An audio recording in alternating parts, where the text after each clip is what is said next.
It's April 1998. Rudy Giuliani is in Albuquerque. He's at a social event for the U.S. Attorney for New Mexico. Michael Tabman is there too. He's an FBI agent who used to live in New York City. And I get a tap on the back. I turn around, the U.S. Attorney standing there, and he kind of nods, says, look over here. And that's when Tabman sees him. I look, and Rudy Giuliani standing right there. And Tabman has something he's been wanting to tell Giuliani for years. First thing I said to him is, hey, I got a bone to pick with you. He laughed. He said, what's up? I said, I told him who I was. And I said, you promised my mom you're going to call and thank me. You never did. Giuliani and Tabman knew each other back in the 80s, back when Giuliani was the U.S. Attorney for the Southern District of New York. And Tabman was working in the Drug Task Force, back when Tabman saved Giuliani's life. Giuliani had promised Tabman's mom that he'd call him one day and thank him.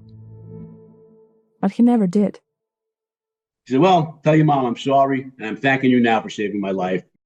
I took that, I ran with it. I was happy. Why was Giuliani's life in danger the summer of 1988?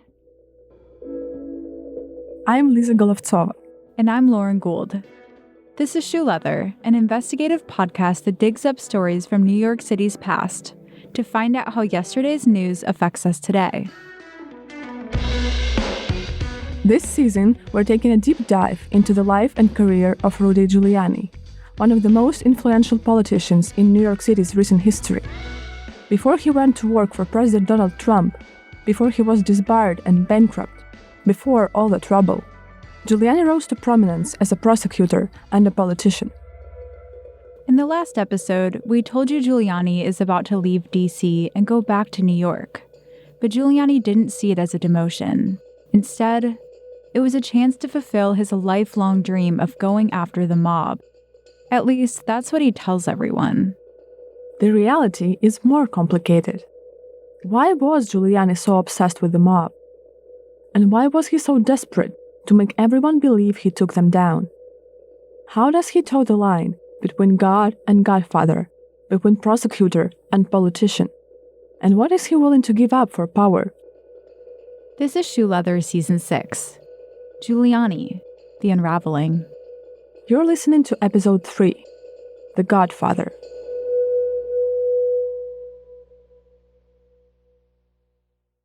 It's June of 1983. Scarface, the story of Al Capone, is about to come out and become a legend. You want to play rough? Okay. Say hello to my little friend. Rudy Giuliani is the U.S. Associate Attorney General, which means he's the third highest-ranking attorney at the Department of Justice. He's been working in D.C. for the past 2 years. He's 39 and has just met his new love, Donna Hanover, during a trip to Miami when he was trying to solve the Haiti crisis. Donna has blonde hair and loves red lipstick. She anchors a show on WCKT. And I'm Donna Hanover. Make sure to join us tomorrow night for an early edition of the Independent News at 7 before the Yankee game. Until then, have a nice evening. The first time they meet, Giuliani thinks he's being interviewed. Donna thinks it's a date. He tells her he likes New York City, opera, and baseball. Here she is in a campaign ad for Giuliani. When I first met Rudy, he seemed strong and at the same time gentle, and I liked that. I thought, this is the kind of man I want to be the father of my children. And Rudy is such a... Giuliani proposes just 6 weeks after they meet, during a trip to Disney World. But both of them need to figure something out first. They're Catholic and were married before. But Giuliani wants to marry in church, so he asks his childhood friend for help. He's a priest, and he finds a loophole. It turns out Giuliani and his first wife, Regina Peruggi, are second cousins, and they never told the priest who married them. This makes that first marriage void, so Giuliani gets an annulment, like it never happened. He doesn't tell Regina what he's doing. It breaks her heart when she finds out, even though they have already been separated for years.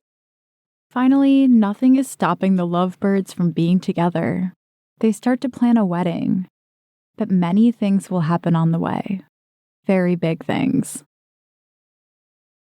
In the 1980s, the Justice Department is working hard to fight the mafia. President Reagan today announced a new commission on organized crime. He said the time has come to break apart and cripple the power of the mob in America. And Giuliani wants to be a part of that mission. He leaves D.C. to go back to the Southern District of New York. The Southern District of New York covers Manhattan, the Bronx, Westchester, and 5 other counties to the north of New York City. It's one of the most prestigious U.S. attorney's offices in the country. Rudy Giuliani knows it well. It's a job he wanted since his college days. He had worked in that office as a prosecutor in the 1970s and had dreamed of coming back. And he does, that summer of 1983. Giuliani is the youngest federal prosecutor in history at that point. He has a portrait of Thomas Jefferson and an old Yankees chair in his office. Some of his new colleagues adore him. The others joke about him. Ed McDonald is one of the lawyers who worked with Giuliani. He says Giuliani was a lot of talk. He made bold promises about indictments, which earned him a nickname, 30 to 60 Day Rudy. We called him 30 to 60 Day Rudy. He'd go to meetings and he'd say, I'm going to indict that case in 30 to 60 days. And then, of course, 6 months later, you have another meeting. You still haven't indicted the case. Right after coming back, Giuliani jumps at the opportunity to go after organized crime. This is a great chance for a guy with a long-time grudge against the mob to finally get them. Here is Giuliani in a Netflix documentary. I am an Italian-American. I was born in New York City. I grew up in Brooklyn. I was a tough kid. I was a boxer. I was taught not to be afraid of anything. Could I have ended up a wise guy? Sure, I could have. Giuliani says he always hated the mob because of what it did to his family. His grandfathers, a barber and a tailor, were forced to share their profits with the mafia. And there was Giuliani's dad, Harold. You might remember him from episode 1. Harold spent years doing grunt work for the mob at his brother-in-law's bar in Brooklyn. He tried breaking away from them, but could never totally escape.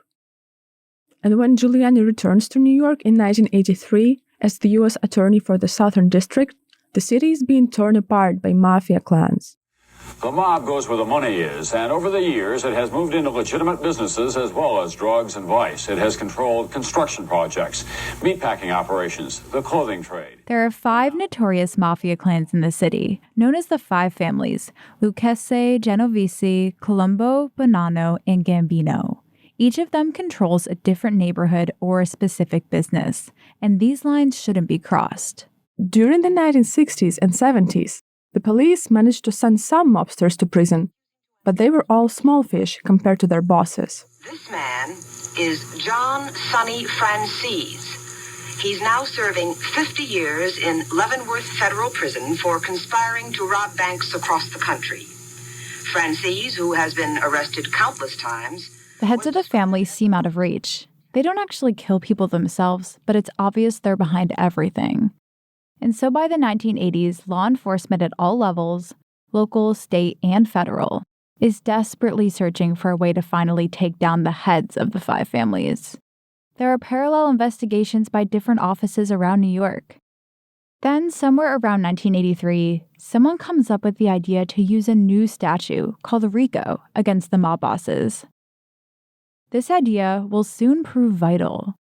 But who came up with this in the first place is the big question. We'll come back to that later.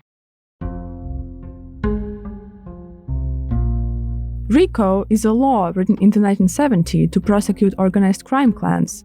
But to use it against mafia bosses, the prosecutors must prove that the 5 families are in fact working together as a criminal enterprise. Ronald Goldstock was the head of the New York State Organized Crime Task Force, one of the offices involved in going after the mob. What we had that no one else knew about were a series of intercepted conversation which laid out the existence of the commission, what it did, who was on it, when they met, where they met. In other words, Goldstock's team finally has the evidence that proves that the mob bosses are in fact working together. So now, They are very close to finally bringing RICO charges against the bosses, and Goldstock decides to share the evidence with the U.S. Attorney's Office in Manhattan, whose head is Rudy Giuliani. And it just happened that I wound up with the evidence of the commission. So I called Giuliani and went down to his office and laid out how the commission case could be created and how he could use his evidence. I would turn over my evidence. But Giuliani is not the only one who wants to get the bosses. Here's Ed McDonald, who was working for the U.S. Attorney in Brooklyn on another investigation into the mob. In which we did the wiretapping. I personally had done put the electronic surveillance. I didn't personally, but I had agents work supervising the FBI agents to install electronic listening devices in the home of Paul Castellano, who was the boss of the Gambino crime family. And McDonald's team records one of the mob bosses talking about the Mafia Commission. This is enough to bring RICO charges. But Giuliani's office gets wind of the tapes, and Giuliani wants them. So according to McDonald, Giuliani uses his connections in Washington to order McDonald to give the tapes to his office. We did all the work on it. Now, obviously, they had another case that was independent of ours, but they didn't have our electronic surveillance, which was critical evidence. So they jumped the gun on us. Thanks to Ron Goldstock, Ed McDonald, and the FBI, Giuliani's office starts putting together a case to get the bosses of the 5 families. Fast forward to April of 1984. Rudy Giuliani and Donna Hanover get married at St. Monica's Church on the Upper East Side. A couple years later, they have a boy. And somewhere in between, Giuliani is still going after the mob. In 1985, Giuliani's office finally has enough evidence against the 5 bosses. They're arrested and charged with racketeering, loan sharking, and extortion. The mafia leaders were rounded up in an overnight sweep, and today, U.S. Attorney Rudolph Giuliani announced the indictments. This is a great day for law enforcement, but this is a bad day, probably the worst, for the mafia. They're on trial for almost 2 years. Finally, in 1986... Well, here in New York today, after 5 days of deliberation, an anonymous federal court jury convicted 3 crime bosses of serving on the so-called Mafia Commission. They're all found guilty. And in January of 1987, each of the bosses gets a 100-year sentence. The sentences that Judge Owen gave today are the kinds of sentences that should be given to people who live a life of crime. Sometimes I think that in conveying what the mafia is all about to the public, we fall into the trap of romanticizing them. And sometimes I think maybe we need an event like today to bring us back to reality, who we're dealing with and what we're dealing with. Giuliani talks a lot about how he hates the mob. He's built this Catholic, Italian-American image of a guy with a strong sense of right and wrong. As a federal prosecutor, Giuliani goes undercover to buy cocaine in 1986. He holds a press conference and showcases a piece of crack that another undercover agent was able to buy that day. What we are teaching the kids in those neighborhoods is you can sell drugs and you can make money and you can get away with it. Giuliani urges the public not to romanticize the bad guys, while doing imitations of GODFather. It was a huge success at a police department party in 1987, writes Vanity Fair. Gail Sheehy was the journalist who wrote the piece. She goes along with Giuliani on a trip to Little Italy. They're going to meet with John Gotti, one of the most notorious mob bosses. They meet outside a local club, and Sheehy notices that Giuliani is exhilarated. She writes, quote, "The straight black hairs on Giuliani's wrists seem to stand up with excitement," unquote. When Giuliani sees Gotti, he can't hide his joy. The first thing he says to Sheehy after they leave, "Didn't he look terrific?" After the case of mafia bosses, Giuliani is everywhere. The media love him, and the feeling is mutual. But not everyone on the team feels the same way. You know, he was a two-faced, scheming creep back in the 1980s.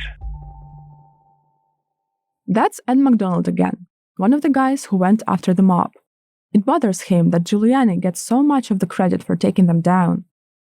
Remember we told you before that there is a big dispute over who came up with the idea to use the RICO statute.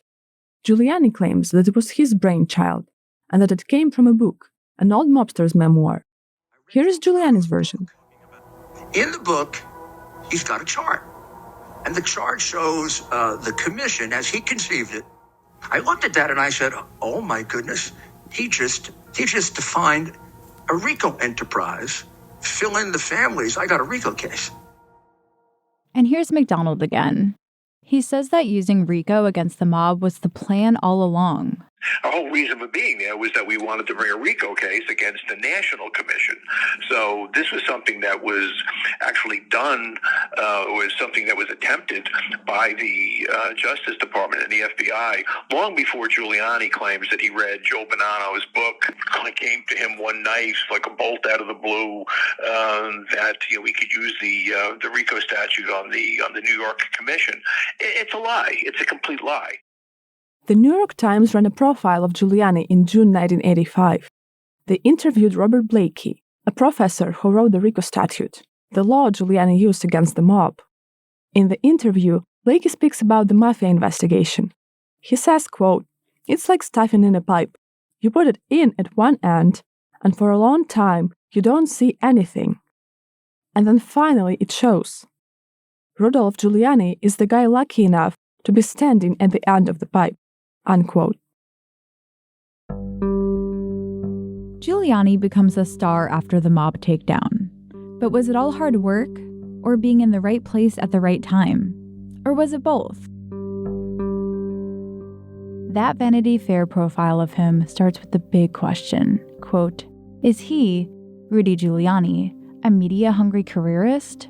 Or is he a messenger of God, a latter-day Savonarola, in danger of being hanged and burned?" Unquote.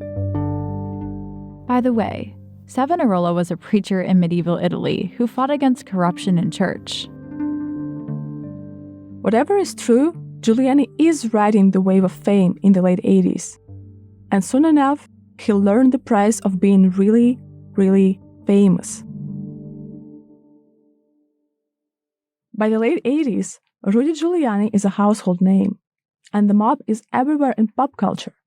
Saturday Night Live even does a sketch about the case of the 5 families. So, what kind of illegal stuff are you guys into now? And Giuliani keeps talking to the press about his work. Federal prosecutors in New York moved against the Teamsters Union today. U.S. Attorney Rudolph Giuliani spoke to reporters in New York about the charges. Giuliani loves to publicize his success, and he attracts a lot of attention. But this makes the mobsters he talks about furious. People like Salvatore Spatola. Spatola has a criminal record. In 1988, he's serving time for his part in a mob drug ring. He is also suspected of trying to kill an informant in another drug case, known as the Pizza Connection. Giuliani's office prosecuted that case.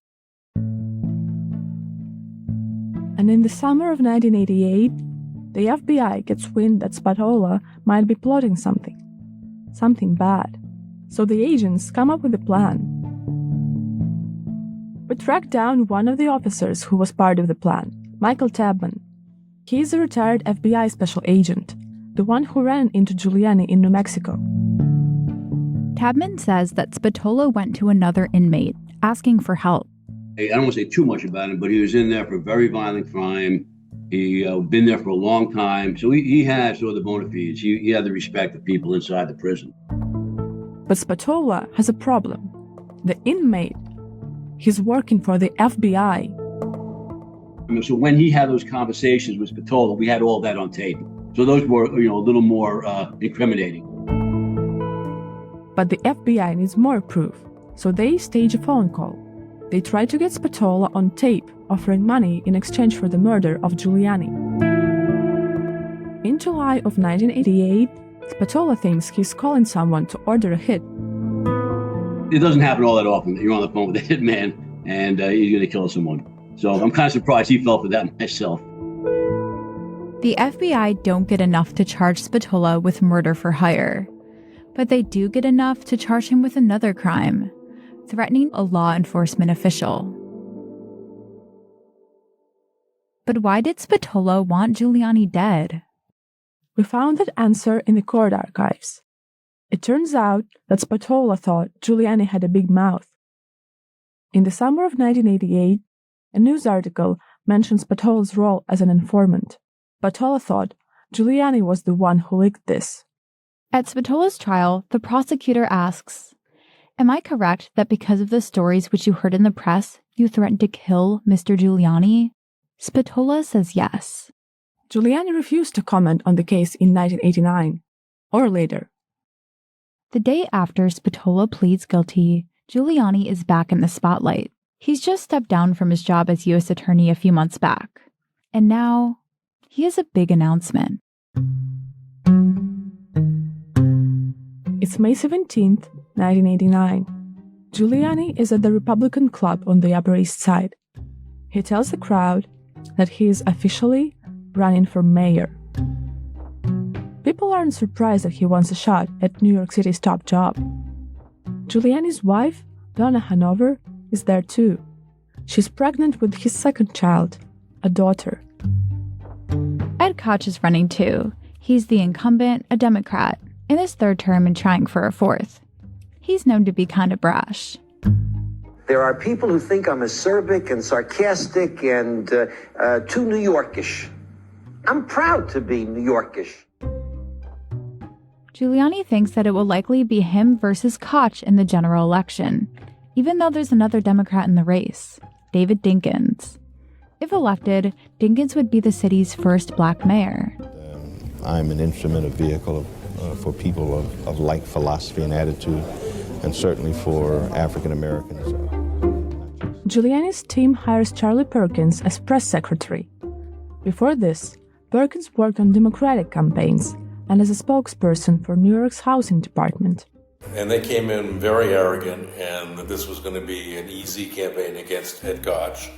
And Rudy could run against this stellar record as federal prosecutor. That's Perkins talking about Giuliani's campaign team. He told us that it was made up of a lot of lawyers. Many didn't have experience running a political campaign.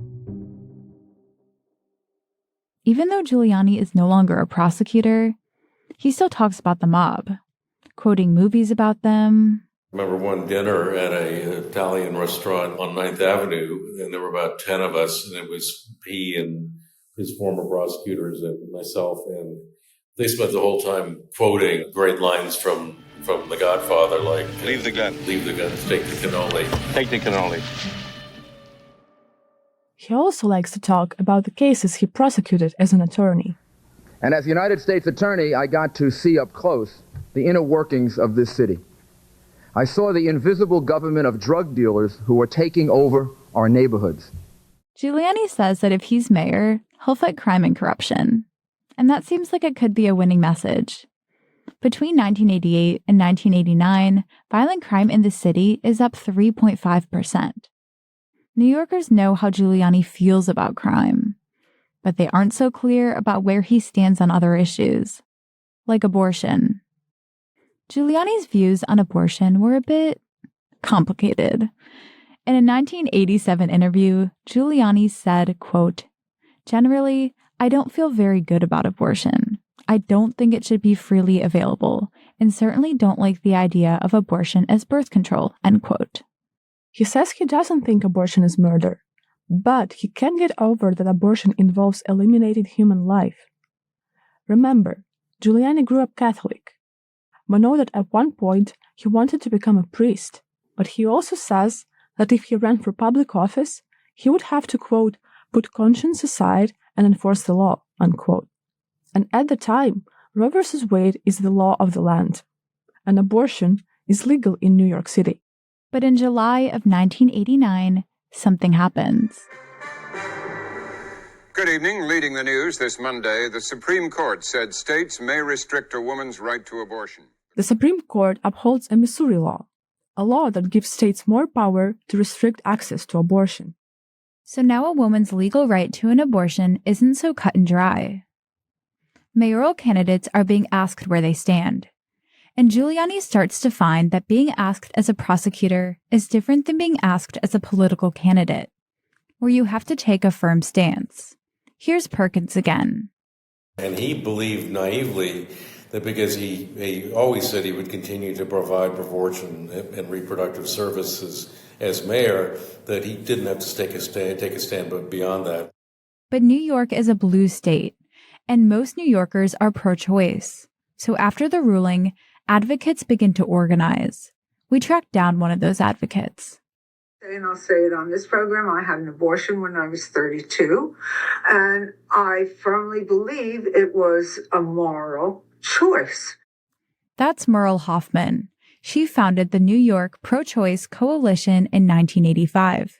Hoffman is in her 70s, but still has this fiery energy about her. You've got to go out there and you've got to speak your truth. You have to speak it strongly because you believe it. Her organization wants to know what the candidates think about abortion, so they send out a questionnaire. We wanted to know what was in that questionnaire, so we got a copy through the archives. There were 10 questions in total.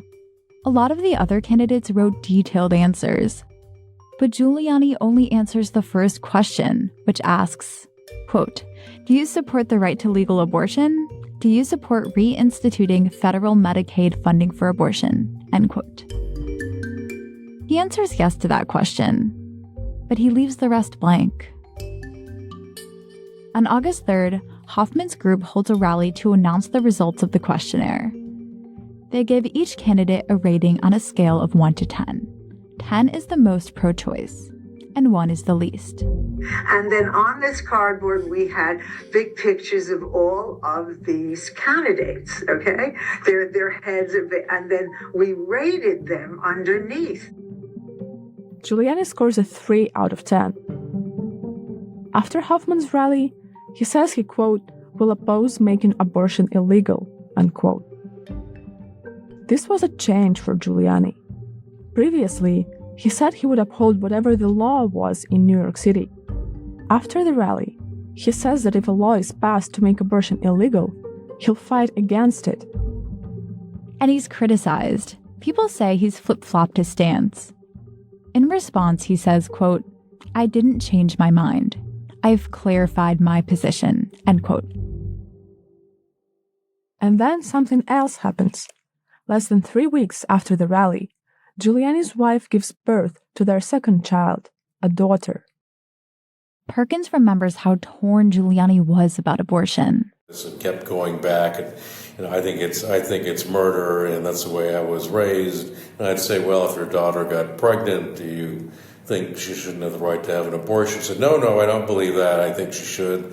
And so, well, then you're pro-choice, but then it's the same thing. But I think it's a mortal sin. And Perkins told us something else. He said that he had spoken to his wife, Donna Hanover, at length about abortion, and she was fervently pro-choice. We gave Donna Hanover a call to see if this was true, but she didn't want to talk to us. In September, Ed Koch, the current mayor, loses to David Dinkins in the Democratic primary. But even though the race changes, the issue of abortion still haunts Giuliani's campaign. Here's Giuliani defending his position on abortion days before the election. I have gone through a thought process about this and had to, in much the same way as Teddy Kennedy did, who changed his position on abortion. And in a few days, Giuliani will find out if abortion has cost him the race. He will also learn if New Yorkers see him as more than a tough-on-crime prosecutor, if they see him as the next mayor of New York City. It's November 7th, 1989. Giuliani is at the Roosevelt Hotel. It's a grand building in the heart of Manhattan. Inside, there's a crystal chandelier. The furniture, the rugs, they're deep shades of red and gold. Charlie Perkins is in the ballroom talking to reporters when one thing is made clear. Giuliani has lost. David Dinkins has won the prize, New York City's top political job. Dinkins will become the city's first black mayor. The race is close.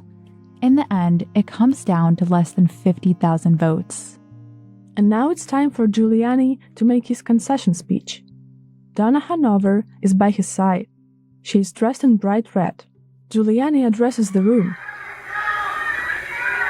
Thank you. you. Thank you very, very much. Charlie Perkins was in the room during Giuliani's speech. He remembers how upset the crowd was over Giuliani's loss. So Rudy reacted somewhat harshly, I guess would be the word, and try to quiet them down. He just sort of yelled at them. Stop that! No! Quiet! Quiet! Moments later, Giuliani reins himself in. Donna is laughing as she gazes up at him. I can be tough. The other part is sometimes more difficult. But I assure you, I'm also nice. Giuliani tells his supporters that they have to accept the results of the election. We love New York, don't we? All right. And we're going to unify behind the mayor of New York, aren't we? Yes! Because that's the democratic process, and we believe in it, don't we? All right. Now, David Dinkins. After his loss, he gives interviews. He reflects on his campaign. In an interview with Fox, he has a big takeaway. Maybe to convey more of myself and to get people to know me better, because I did feel hurt by all the descriptions of me as mean and just a prosecutor. And now, Giuliani isn't a prosecutor, and he isn't the next mayor of New York City. He's just a regular guy. But Giuliani isn't giving up on a career in politics. After his loss, he makes plans to run for mayor again. In an interview, Giuliani says, quote, "I know your faith in me isn't going to fade away," unquote. And he's counting on that.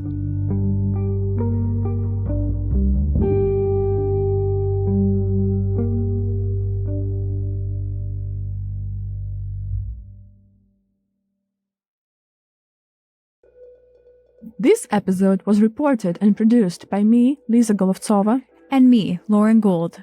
Joanne Farian is our executive producer and professor. Peter Leonard and Rachel Quester are our co-professors. Additional editing help from Brent Katz.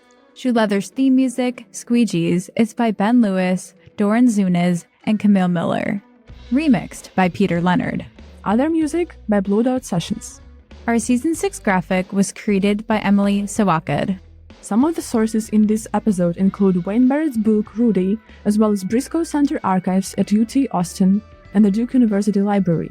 A special thanks to Paul from the Court Archives of the Southern District of New York. And to Andrew Kurtzman, Stuart Carl, Dale Maharaj, and Sydney Memeles.